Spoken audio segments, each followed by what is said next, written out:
Agent Shadowfox 4562 with Neo Dark Guy. And Yes. we're profiling Satellaknights today. Tellerknights. Tellerknights. There's Satellaknights. Yes. Alright, so, Tellerknights.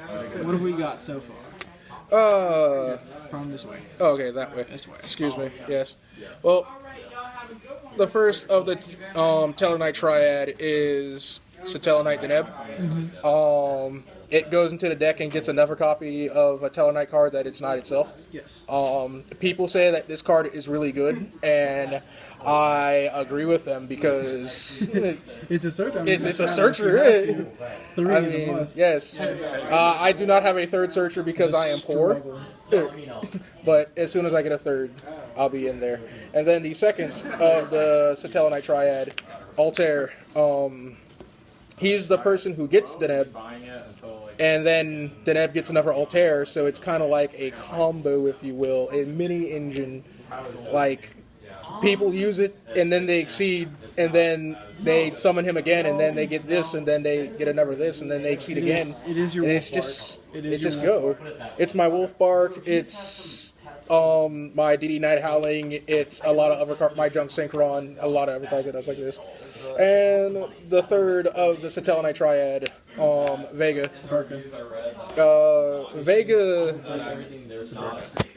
Vega gets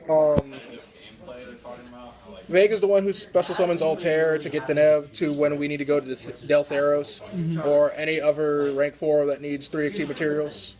I like Vega at 3 because I tend to go for Deltheros quite often. And when it dies, I get this, which gets the Altair in hand, which gets me back the Neb, which gets me another Altair. So the cycle just continues. If only we had that Shockmaster. Yeah, or Trihiver, which comes out next set. Trihiver. But, you know. Then I run 3 Una Call High because it's a beater. It also has that foolish effect. So when I open up with this and Call to Haunt It or this and Soul Charge, I still can get off a pretty decent play my first turn. It also is just good to just put out there and test the water because you really don't care what happens to Una Call High. If they do anything to Una Call High, no big loss. The other 3 are the ones we actually legitimately worry about. And then one awesome, like, shout out to Parker Lad because he told me to run this card and I wasn't sure about running this card at all to begin with, but then I did. And I have burned so many people out with game.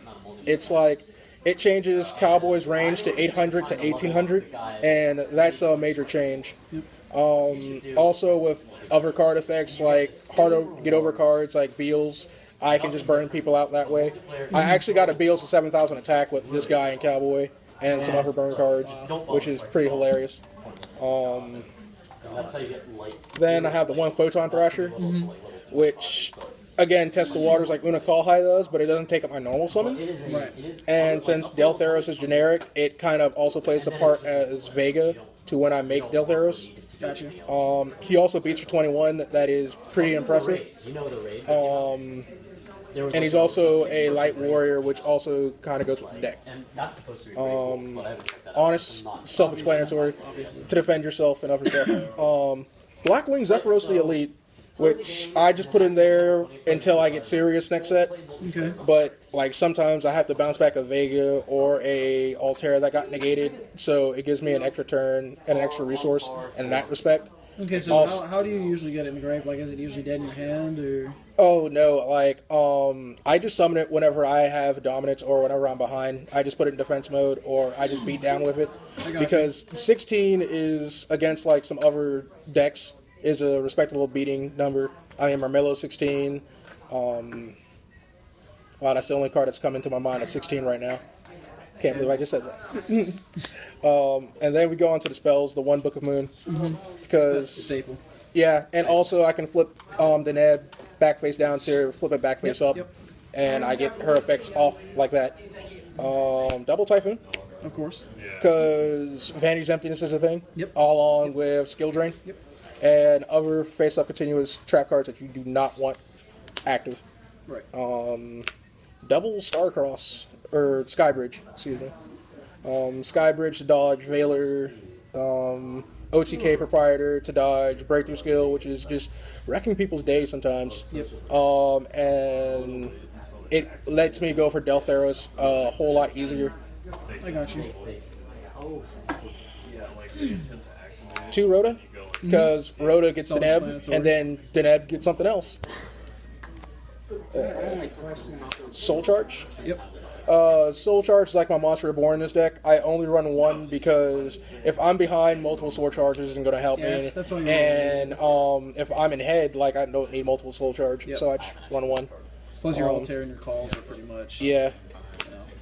Forbidden Lance to stop Breakthrough Skill again, Phoenix Chain, and Skill Drain. Because if I get Deltheros out under Skill Drain, I can just target Skill Drain, and then they can't respond, and then Lance just gets Skill Drain off the field. Mind Control, because level 4s are still things, and Deltheros and all my extra deck is generic. And then on to the traps. D-Slice, which I've been running off and on again with this deck. I've been running this and Battle Guard Howling. At first I ran D-Slice, and then I ran Battle Guard Howling, and then I ran D-Slice, and I'm now running D-Slice again. The fun thing I figured out about D-Slice and Deltheros, since you cannot activate cards to Deltheros' summon, when you activate this on Deltheros' summon, they can't respond to it because your opponent can't respond with any cards to his summon. Oh, that's dirty. Yeah, it is. That's so dirty. Wiretaps, get out of here. You can't save window. It's gone. So dirty.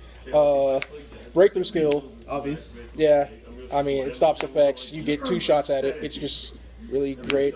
Call to Haunted, which is just self-explanatory in this deck because Altair... It's basically a double special summon. Yeah, it is. Portable battery pack. Yep. Shoutouts to D'Angelo running Battery Man. Triple Stellar Nova Alpha. Because this card, it's an Infernity Barrier that lets you draw when it resolves. And if you send one of the Exceeds, including Trial Hybrid that comes out next set, like, it's just so dirty because then you get to special summon something else, and then it's most likely going to be Altair, so you're going to get a summon off of Altair as well. It's just really good. And last but not least, the Summon Insurance. Solemn, Bottomless, and Compulse. Like, on the extra deck. Yep. Extra deck. Triple Theros. Of course. He's the boss monster, and I like running 3 of my boss monsters, because especially ones that are good as this, because you really can't respond to its summon. So unless you have like a Compulse that frees up the game state after a summon, or a Warning or a Blackhorn, which I haven't seen much play a Blackhorn, like Deltheros is gonna at least die. So will this come down once Tri-Hybrid comes out? It might, because I really like Tri-Hybrid a little bit better than Deltheros. Like 2 and 2. I may play triple Tri-Hybrid. Okay. Because Tri-Hybrid gets 1 back from the graveyard, and that's a lot better than getting 1 from back in the deck in mid duel. All right. Wait, so you guys have any 1 Evil Swarm Ouroboros, which is one of the Tri-Hybrid replacements. Yep. Yeah. It bounces 1 card back, it banishes from grave. It's like and it beats for 2750 actually, which is pretty good. And the other Tri-Hybrid replacement, not Bujin Amaterasu, Wylon Dai Sigma. Yep. Card's good. Yeah, it's kind of like Catastrophe, except it's not as good as Catastrophe. And Bujin Amaterasu, I just need a 15 space. And sometimes people with Deep Prison or Bottomless, Denebs or Altairs, so I'll just get them back in the hand or special them back on the field, and then they would trigger off this effect. So it's like a little bit of a sneaky play I try. And then the generic materials that need to. Castle, because Shaddoll's and other stuff are things that trigger in graveyard. Exciton he's just comeback card, and since Altair brings back the Neb, I can just nuke the field, and he can't attack anyway, or do damage, so I might as well just not attack. Gaga Cowboy? Oh, yes. Along with Awesome, I can burn people out pretty heavily with this, especially if I have another call set, because 18 goes to 28 at that point, and it's just too darn funny. Heroic Champion Gondova. I was playing Excalibur up until this card, because this card just murders in the mirror match. This card murders against Star Seraphs. This card murders against Soul Charge Lightsworn, since most of their Soul Charge targets are level 4 or lower. It's just a lifesaver. Gotcha.